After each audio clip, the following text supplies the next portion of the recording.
Olá, boa noite. Eu sou Rosiane Kennedy. Você confere com a gente a partir de agora as notícias que circularam hoje nos corredores do poder.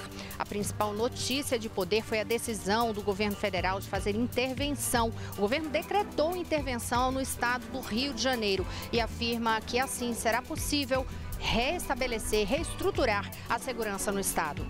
Você confere os detalhes com a gente a partir de agora aqui, diretamente de Brasília, pela TV Brasil, pela Rádio Nacional e emissoras públicas de todo o país.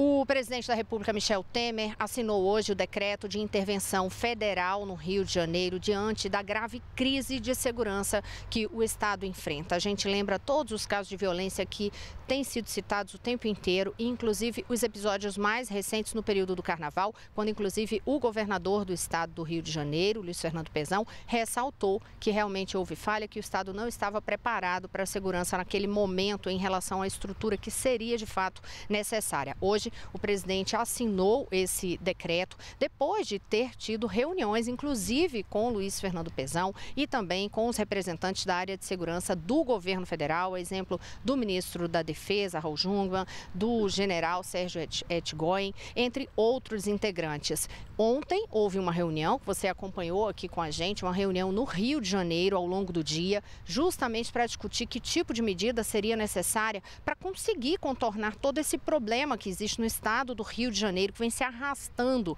ao longo dos anos e agora com uma situação cada vez mais grave. Aí agora à tarde, o presidente da República, Michel Temer, assinou o decreto, fez um discurso duro para enfrentamento à violência no estado. Michel Temer disse que era sim uma medida extrema que estava sendo adotada, porém necessária para poder enfrentar o crime. Chegou a ressaltar aí situações cotidianas, fazendo uma comparação de que não se podia mais admitir que os presídios fossem escritórios do crime, as praças públicas terminassem se transformando ali em salões de festa dos criminosos. Vamos acompanhar um trecho do que disse o presidente.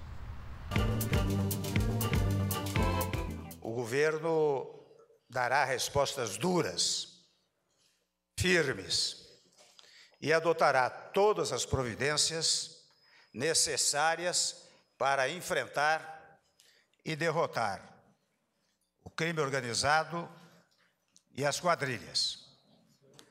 Não podemos aceitar passivamente a morte de inocentes e é intolerável que nós estejamos enterrando pais e mães de família, trabalhadores, policiais, jovens e crianças e vendo bairros inteiros situados, escolas sob a mira de fuzis e avenidas transformadas em trincheiras.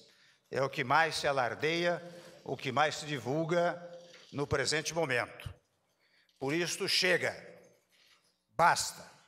Nós não vamos aceitar que matem nosso presente, nem continuem a assassinar o nosso futuro. Nossos presídios não serão mais escritórios de bandidos, nem nossas praças continuarão a ser salões de festa do crime organizado. Nossas estradas devem ser rota segura para motoristas honestos, nas vias e nunca via de transporte de drogas ou roubo de cargas. Portanto, nós que já resgatamos o progresso no nosso país e retiramos, sabem todos, o país da pior recessão da sua história, nós agora vamos restabelecer a ordem. O presidente fez essas declarações numa solenidade aqui no Palácio do Planalto para a assinatura desse decreto, na qual participaram os ministros da Defesa, o ministro do Gabinete de Segurança Institucional, Sérgio Ertgóin, o governador do Rio de Janeiro, entre outros integrantes da equipe do governo federal. Então a gente vai detalhar também o que disseram essas outras autoridades e a gente vai relatando a partir de agora. Mariana Jungmann diz, inclusive, qual foi o principal ponto de observação ali feito pelo ministro da Defesa, né, Mari? Isso mesmo, Rosiana. Boa noite. O ministro Raul Jungmann fez um esclarecimento ali, principalmente sobre quais são as atribuições do interventor, quais são os poderes que ele terá, quais são os limites desses poderes. E terminou também ressaltando que tudo isso, todo esse decreto de intervenção, todas essas atribuições estão previstas na Constituição, estão embasadas no texto constitucional. Vamos acompanhar o que disse o ministro da Defesa. A intervenção é o de terceiro nível, só abaixo do estado de sítio e do estado de defesa. Ou seja, o presidente, dentro do que permite a Constituição, levou a sua determinação de apoiar o Rio de Janeiro e combater a criminalidade naquilo que era possível fazê-lo. Quando a gente faz uma GLO, como no caso do Rio Grande do Norte, as Forças Armadas assumem o comando da segurança. No caso também a possibilidade de mudança, a possibilidade de transformação, a possibilidade de reestruturação, a possibilidade, enfim, daquilo que for necessário para bem prover os meios de segurança aos cariocas. Não há nenhum risco para a democracia quando qualquer ação envolvendo qualquer instituição se dar a partir da Constituição ou dos comandos constitucionais. Pelo contrário, nós temos o reforço da democracia, porque a democracia exige ordem, mas ordem legítima, e a legitimidade deflui da Constituição. Esse ponto referente à questão sobre a democracia brasileira foi, inclusive, alvo de uma defesa muito enfática do general Sérgio Ertgóin, né, Mariana? Porque ele disse justamente que o que deveria ser perguntado agora é por que a polícia não dá conta dessa questão da segurança no Estado e não, em vez de perguntar por que as Forças Armadas estarão lá, mas sim por que a polícia não está, e aí sim essa necessidade do reforço militar. Vamos acompanhar. Das Forças Armadas jamais foram ameaça à democracia em qualquer tempo desde a redemocratização. Me diga um momento em que nós tivemos alguma instabilidade. Isso não aconteceu. E imaginar que a solução pedida vai ser a solução que vai trazer ameaças à democracia. Ameaça à democracia é a incapacidade das estruturas policiais, que são competências dos estados, não poderem cumprir suas tarefas. Isso sim. Em vez de nós perguntarmos por que as Forças Armadas estão, perguntemos por que as polícias não conseguem. Olha, e em relação à medida, que como o próprio presidente disse, é uma medida extrema, porém necessária, o presidente da Câmara dos Deputados, que também participou dessa solenidade, disse que não é uma medida que se fosse o sonho, né? Ele deu assim, entendimento assim, né? Ele disse que hoje é um dia duro para os cariocas e para os fluminenses. Pois é, e que isso não é assim aquele projeto que a pessoa diz assim, era o que nós queríamos. Não, que o que se quer é a ordem no Rio de Janeiro. E aí ele falou mais sobre o impacto disso, inclusive na pauta do Congresso Nacional, né, Mari? Isso mesmo, Rosiana. Ele puxou, inclusive, né, aí qual é o papel do Congresso Nacional nisso tudo. A gente vai falar ainda hoje, um pouco mais adiante, sobre a necessidade de o Congresso votar esse decreto, mas Rodrigo Maia foi além disso, né? Ou seja, o papel do Congresso, na opinião dele, não é só chancelar esse decreto, não, é ir além e trabalhar também na legislação para melhorar a segurança pública. Vamos acompanhar o que ele disse. A intervenção nos impõe a necessidade que a agenda da segurança pública, que foi falada no início do ano legislativo, tanto por mim como pelo presidente do Senado, ela deveria ou deverá ter uma prioridade grande, junto, claro, com a pauta de reformas das nossas despesas, como o senhor já falou, e que todos nós apoiamos de forma muito contundente. Acho que a gente precisa aprimorar a legislação de combate ao tráfico de drogas e armas, leis mais duras, leis que, de fato, punam de forma efetiva o crime organizado no nosso país. a possibilidade da discussão do Sistema Integrado de Segurança Pública, para que, de forma definitiva, o governo federal possa assumir a coordenação da segurança pública, não apenas no Rio de Janeiro, mas em todo o Brasil, regulamentando o artigo 144 da Constituição, e outros projetos que são demandados pela sociedade na área de segurança. Então, acho que chegou a hora de um passo à frente, além da intervenção. As leis precisam ser mais duras e o enfrentamento ao crime organizado, ao tráfico de drogas e armas, que responde por 50% dos homicídios no nosso Brasil, precisa, de fato, de leis modernas e leis mais duras.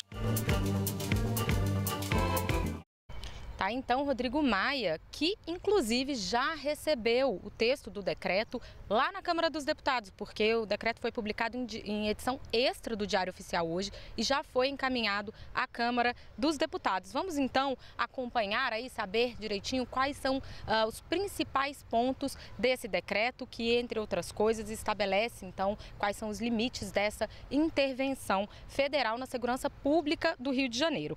O primeiro artigo do decreto diz qual é o prazo de validade dele, né? Diz que fica decretada a intervenção federal no estado do Rio até 31 de dezembro deste ano, e aí já esclarece que a intervenção de que trata esse artigo se limita à área de segurança pública, ou seja, não pode ser ali invadir outras competências do governador. O decreto diz ainda que fica nomeado para o cargo de interventor o general do Exército Walter Souza Braga Neto e que o cargo de interventor é de natureza militar.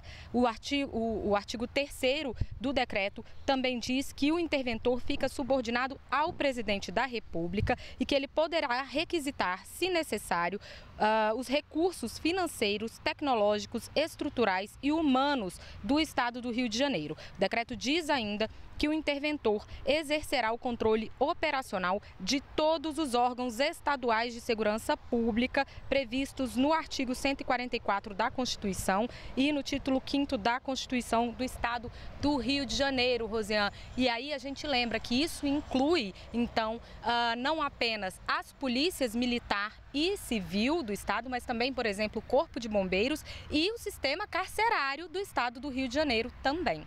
E isso, consequentemente, tem desdobramentos em relação à situação lá no Rio de Janeiro sobre as pessoas que estão, as autoridades que estão à frente desta área no momento, já que há essa intervenção. Quem vai contar para a gente é Maurício de Almeida, que está na redação da TV Brasil no Rio de Janeiro. Já teve secretário que colocou o cargo à disposição, inclusive, né, Maurício? E o governador Luiz Fernando Pezão também já falou sobre essa situação hoje. Boa noite. Olá, Rosiane, boa noite. O governador Luiz Fernando Pezão, que estava ontem à noite em Brasília, durante a madrugada voltou para o Rio de Janeiro e foi para o Palácio Guanabara. Lá ele se reuniu com a Secretaria de Segurança, a cúpula da Secretaria de Segurança, informou da intervenção que seria decretada e imediatamente o secretário de Segurança Pública do Rio, Roberto Sá, colocou o cargo à disposição, já que a partir de agora quem vai comandar a segurança pública aqui no Rio de Janeiro é o interventor nomeado pelo presidente Michel Temer.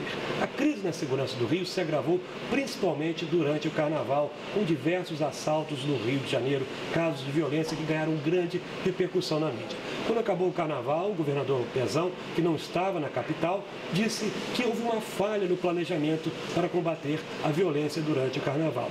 E um detalhe curioso, o chefe da inteligência da Polícia Militar não estava no Rio durante o Carnaval. Ele viajou com o prefeito Marcelo Crivella para a Europa. Enquanto o chefe da inteligência da PM estava na Europa, arrastões se espalhavam pelas ruas do Rio de Janeiro. E hoje, em Brasília, depois do decreto de intervenção no Rio de Janeiro, o governador Luiz Fernando Pezão disse que há muitos anos o Estado precisava da ajuda federal. Desde quando deixou de ser capital, eu particularmente acho que a gente deveria ter contado, como contamos hoje com o apoio do SUS, para os hospitais federais no Rio, nós deveríamos ter uma forma de ter o apoio para a segurança pública.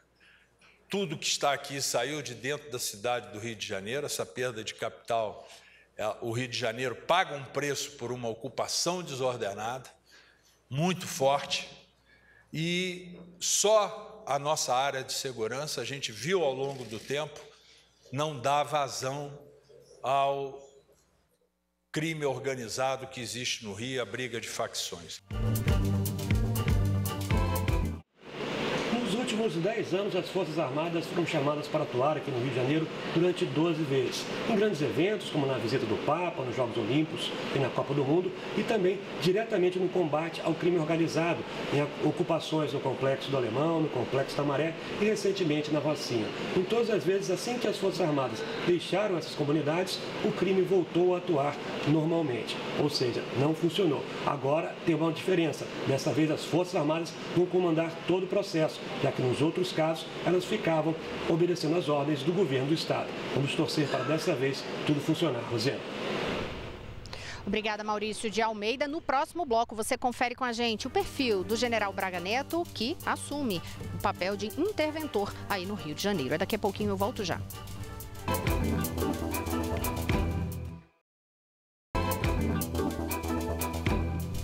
Olá, estamos de volta. Eu sou Rosiane Kennedy. Você confere com a gente as notícias que circularam hoje nos corredores do poder. A principal delas é a respeito da intervenção federal no Rio de Janeiro. E você vai conhecer agora o perfil do interventor, o general Braga Neto. Quem vai trazer os detalhes para a gente é Daniele Popov. Boa noite, Dani.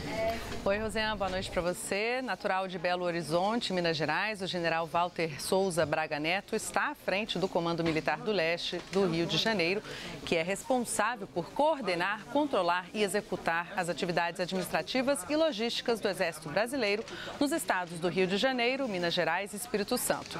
O Comando Militar do Leste forma a maior concentração de tropas e escolas militares da América Latina. Durante os Jogos Rio 2016, Braga Neto atuou como coordenador geral da Assessoria Especial para os Jogos Olímpicos e Paralímpicos Rio 2016, sob a coordenação do Ministério da Defesa. Ao longo de sua carreira, comandou o primeiro regimento de carros de combate, foi chefe do Estado-Maior da 5ª Brigada de Cavalaria Blindada e do Comando Militar do Oeste, com sede em Campo Grande, Mato Grosso do Sul. O general Braga Neto possui 23 condecorações nacionais e 4 estrangeiras.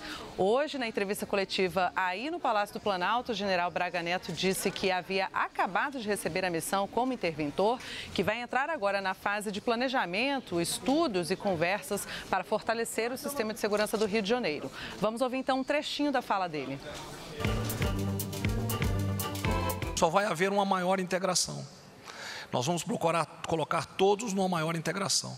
E as operações vão continuar nos mesmos moldes. O que nós vamos tentar fazer é colaborar junto com a segurança pública para otimizar o trabalho dessa segurança pública no Rio de Janeiro. Já existe isso aí. Bom, Rosiane, essa foi necessariamente a única resposta que o general deu aos jornalistas. Ele apenas se apresentou, falou ali que não podia dizer muito porque ainda ia fazer o estudo, né, dessa situação no Rio de Janeiro. Volto com você.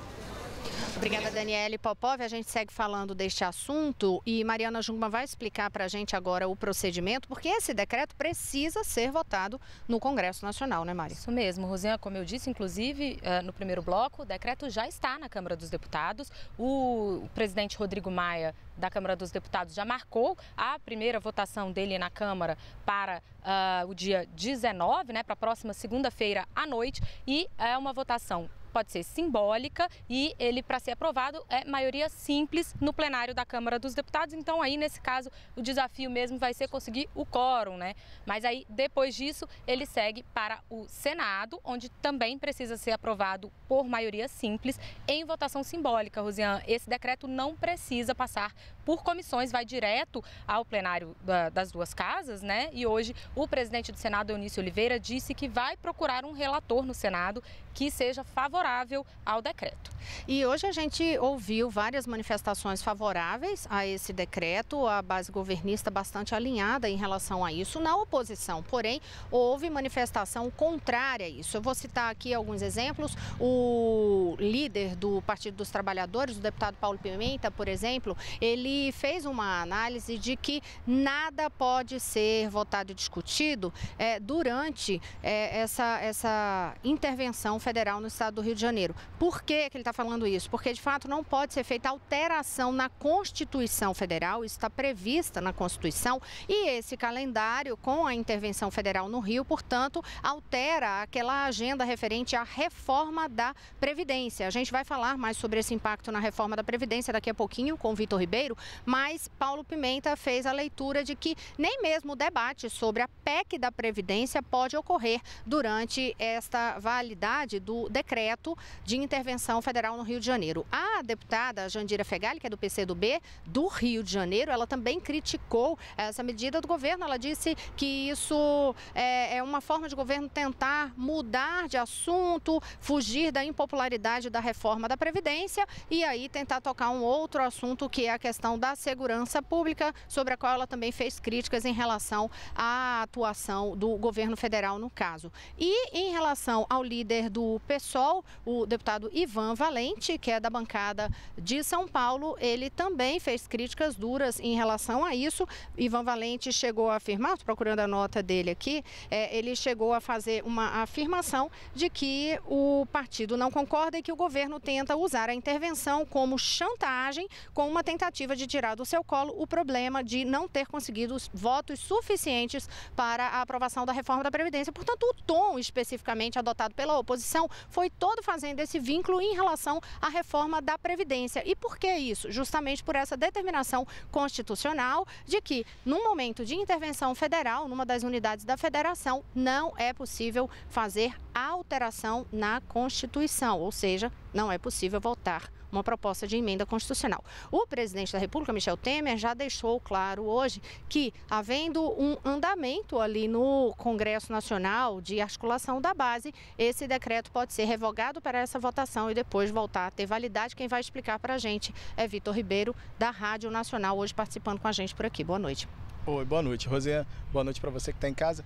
Pois é. O presidente Michel Temer disse que se o governo conseguir os 308 votos para levar a proposta de emenda à Constituição da reforma da Previdência à votação na Câmara dos Deputados, vai revogar o decreto e aí o que fica valendo nesse momento vai ser uma garantia da lei e da ordem, a exemplo do que a gente teve durante a Copa do Mundo, lá no Rio de Janeiro, só que ela vai ser um pouco ampliada, porque a garantia da lei e da ordem que teve no Rio durante a Copa do Mundo manteve o controle da segurança na mão do governo do Estado.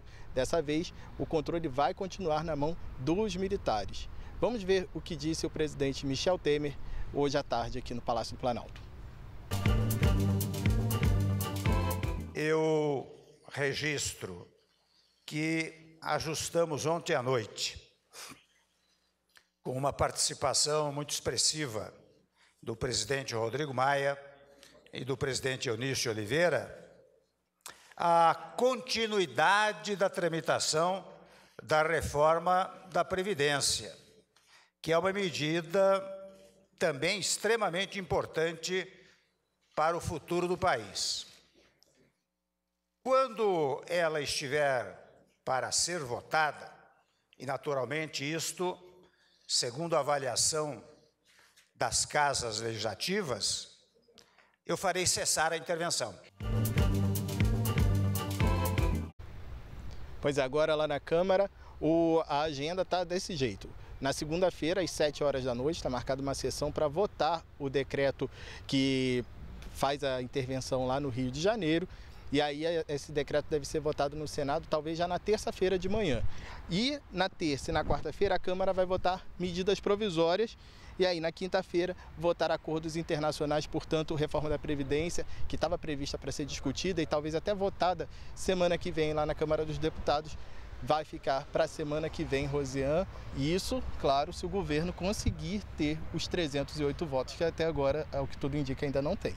Essa semana, inclusive, a gente falou sobre isso aqui, das manifestações que o governo falava, o próprio governo admitia que faltava ali em torno de 40 votos. Vitor Ribeiro, muito obrigado. Agora sim, a gente vai mudar de pauta, falar sobre outros assuntos nos corredores do poder. Um deles, você já acompanhou com a gente aqui há alguns dias, é a respeito daquele decreto do governo para fazer uma ação emergencial em relação à chegada dos venezuelanos em Roraima. Quem tem os detalhes para a gente é Daniele Popov.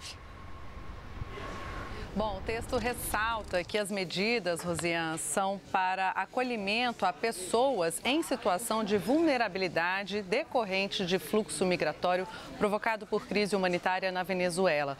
A MP detalha o que é situação de vulnerabilidade, que é a condição emergencial e urgente que evidencie a fragilidade da pessoa, nacional ou estrangeira, no âmbito da proteção social. Detalha também o que vem a ser proteção social, ou seja, o conjunto de políticas públicas direcionadas à prevenção de situações de vulnerabilidade social e risco pessoal que impliquem em violação dos direitos humanos. E explica crise humanitária, que é o desastre natural ou conflito causado pelo homem que resulte em violação direta ou indireta dos direitos humanos. A partir dessas definições, a medida provisória determina ações emergenciais nas áreas de proteção social, saúde, educação, direitos humanos, alimentação e segurança pública, como a oferta de atividades educacionais, formação e qualificação profissional e de infraestrutura e saneamento. Para as famílias venezuelanas que estão vivendo em Roraima em situação precária, a medida provisória também prevê a ajuda na mudança dos imigrantes venezuelanos que quiserem ir para outros estados do Brasil, a chamada interiorização. No documento, não há menção a repasse direto de verba da União para Roraima. Temer também assinou um decreto que institui as competências do Comitê Federal de Assistência Emergencial, criado esta semana para lidar com a questão. 10 ministérios estão envolvidos no comitê, além da Casa Civil e do Gabinete de Segurança Institucional da Presidência da República, o GSI.